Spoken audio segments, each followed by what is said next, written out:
बसलेलं असते. कसा तुम्ही जर आम्हाला बळ दिलं तर कुठला ना कुठला तिथे प्रश्न सुटत असते. म्हणून तुम्ही सर्वजण आलात, तुम्ही सर्वजणांनी या कार्यक्रमाला बळ दिला त्याबद्दल सर्वप्रथम सर्वांचं धन्यवाद.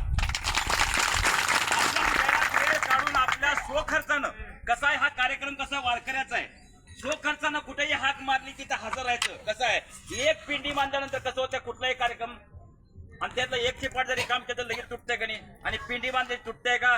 तसं मग आपण आपली बहुसंख्य जर लोक जर अशा मंत्र्यांना दाखवली, अशा आपल्या मुख्यमंत्र्यांना दाखवल्या महाराष्ट्रामध्ये, पहिलं तर म्हणलं होते वारकरीच नाही ते, पण ज्यावेळेस आपल्या महाराष्ट्राच्या अध्यक्षांनी वारकरी संघटना केल्या आणि गावोगावी संघटना झाल्या, आप्पांनी तर एवढं कष्ट घेतलंय तुम्हाला माहित आहे ना सगळ्यांना.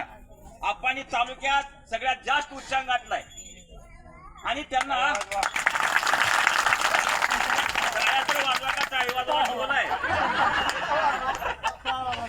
जसा विनोद करीत बसलो तर मला लय विनोद करायचंय. प्रत्येक गावागावामध्ये माझे कीर्तन होतात, लक्षात ठेवा. युट्यूबला आहे सध्या. पण ते जाऊ द्या तो विषय. आज अतिशय सुंदर स्वरूपाचा कार्यक्रम झाला, सगळेजण हजर राहिलात. आता यानंतर आपले मौलाचे विचार कसं का असणार, वयाचे 70 ओलांडलेत पण तुम्हाला सांगतो पोरासारखं पळत पुढे कशासाठी कशापाई तुमचा आमचा कुठंतरी ध्यास घेऊन, मंत्र्याचा ध्यास असतोय बघा, एकच ध्यास जिल्ह्याचा विकास, तसं एकच ध्यास वारकऱ्याचा, एकच ध्यास वारकऱ्यांच्या पगारी.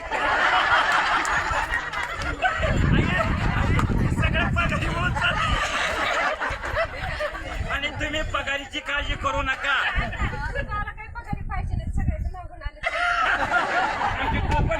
ऐका, सगळ्यांच्या मानधन सगळ्यांच्या पगारी पडणार आहेत. आज याला मिळेल, उद्या त्याला मिळेल, गटबाजी करू नका. गावागावामध्ये एकत्र राहा. आपले पदाधिकारी आल्यानंतर, आम्ही आल्यानंतर तरी एकत्र या. कमीत आम्हाला विचारलं तर ती माणूस कुठं आहे म्हणून ही ध्यान ठेवा. सगळ्यांनी आपल्या पदाधिकाऱ्याचा सन्मान करा. आपल्या गावामध्ये कार्यक्रम असते, शक्यतो वारकरी साहित्य परिषदेले महाराज निवडा, म्हणजे तुमचं काम होईल. आता मी सावंत साहेब गाडीमध्ये फुलं आणताना जाताना बोललो तोच विषय, महाराज बोलतील हे लक्षात ठेवा. आपण जर आपल्या माणसाला किंमत दिली तरच आपली किंमत होणार आहे, लक्षात ठेवा.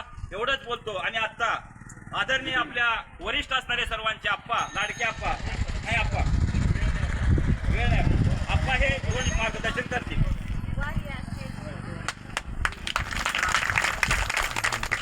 संताजी माता चरणावरी साष्टांग करीत आज आपल्या धाराशिव तालुक्याचं दैवत